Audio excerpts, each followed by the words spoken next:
Hello and welcome to this lesson on reading plans and elevation. By the time you finish this video, you will be able to identify what plans and elevations represent and understand why we use them to describe three-dimensional objects. You will also learn how to recognize the three main views of a 3D object: the plan view, the front elevation, and the side elevation. And finally, you will be able to draw accurate plans and elevations from a simple 3D model. Let's get started. Plans and elevations are flat, two-dimensional diagrams that show how a three-dimensional object looks from different angles. Think of it like taking photographs of an object from different directions. If you look from above, you see the plan view. If you stand in front of the object, you see the front elevation. And if you move to the side, you see the side elevation. These views help us understand the structure and shape of a 3D object clearly, even though the drawing itself is flat. Now let's dive into some exam-style practice questions. You can pause the video and try it yourself.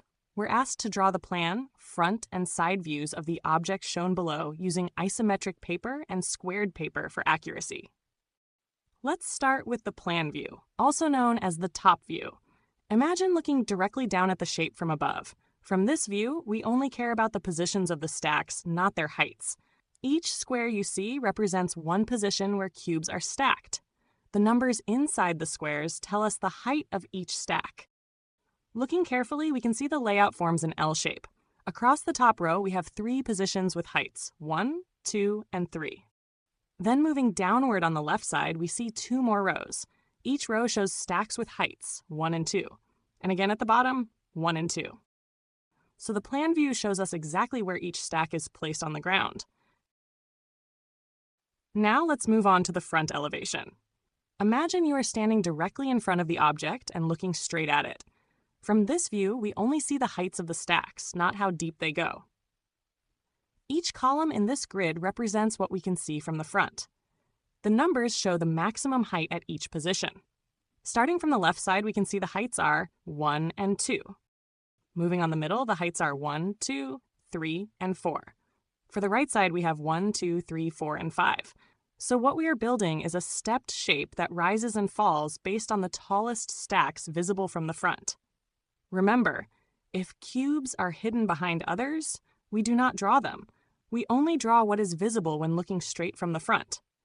That is why we always take the maximum height along each line of sight. Now let's move on to the side elevation. This time, imagine you are standing at the side of the object and looking straight across. Just like before, we only focus on what is visible from this angle. The side elevation shows the heights of the stacks from the side view. So again, we look for the tallest stacks along each line of sight.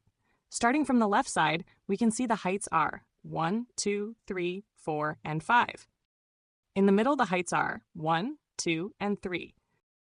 In the left side, we have 1. So the shape forms another stepped pattern, but this time from the side perspective. Remember, just like the front view, we do not draw cubes that are hidden behind others. We only draw what we can see from this direction. That is why we always take the maximum height from the side. So by looking at the object from above, the front, and the side, we can fully represent a three-dimensional shape using clear two-dimensional drawings.